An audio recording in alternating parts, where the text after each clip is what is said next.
সন্ধে অফিস থেকে বাড়ি ফিরে চলো দেখি একটু টুকটাক টিফিন বানানো যাক।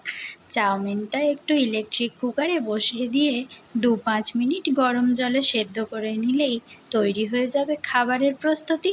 চাউমিনটা ওদিকে সেদ্ধ হচ্ছে, এদিকে চলো সবজিগুলো বনিয়ে নিই। একটু পেঁয়াজ, একটু কাঁচা লঙ্কা, টমেটো, ধনেপাতা, একটু আলু।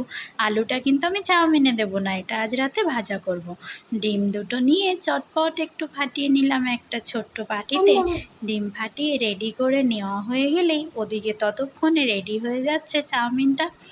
চলো এবার ডিম ফাটিয়ে রেডি করে নিয়ে একটু লবণ আর গোলমরিচের গুঁড়ো ডিমের মধ্যে মিশিয়ে দিতে হবে। মিশিয়ে প্রস্তুত করে নেওয়ার পরই তৈরি করে নেব ডিমের ব্যাটারটা। ডিমের ব্যাটারটা রেডি হয়ে যাওয়ার পরে ওর মধ্যে আরেকটু লবণ আর একটু হলুদের গুঁড়ো দিয়ে দিলাম, যাতে ভালো করে ডিমের কালারটাও সুন্দর আসে। একটু কাঁচা লঙ্কা কুচিও দিয়ে দেবো সাথে, এবং ভালো করে চামচ দিয়ে ঘেঁটে নিয়ে একটু পেঁয়াজ কুচি ওর মধ্যে মিশিয়ে দিলাম। এবার গ্যাস ওভেনটা অন করে টুকুস করে ওর উপরে ছোট্ট ফ্রাইং প্যানটা বসিয়ে দিলাম। না, আজকে ফ্রাইং প্যান নয়, কড়াইতেই করব। একটু তেল দিয়ে দিলাম অল্প পরিমাণে। তেলটা সামান্য নাড়াচাড়া করার পরে যেই গরম হয়ে এসেছে অমনি দিয়ে দেব ডিমের তৈরি করা ব্যাটারটা।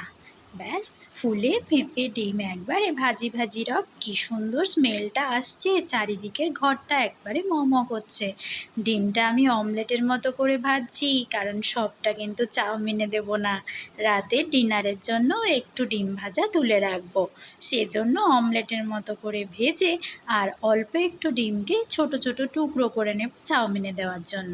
এবার কড়াইতে আর একটু তেল দিয়ে ওর মধ্যে দিয়ে দিলাম পেঁয়াজ কুচি, কাঁচা লঙ্কা কুচি, অল্প টমেটো কুচি, অল্প ধনেপাতা কুচি। এর মধ্যে পেঁয়াজ, টমেটো, কাঁচা লঙ্কা একটু ভাজা ভাজা হলে দিলাম লঙ্কার গুঁড়ো, হলুদের গুঁড়ো, জিরের গুঁড়ো আর লবণ। মশলাগুলো দেওয়া হয়তো তোমাদের ঠিক করে দেখাতে পারলাম না। তার মধ্যে উপর থেকে ছড়িয়ে দিলাম একটু ধনেপাতা কুচি। দেখো টমেটো লবণ পেয়ে কেমন ভাজি ভাজি হয়েছে।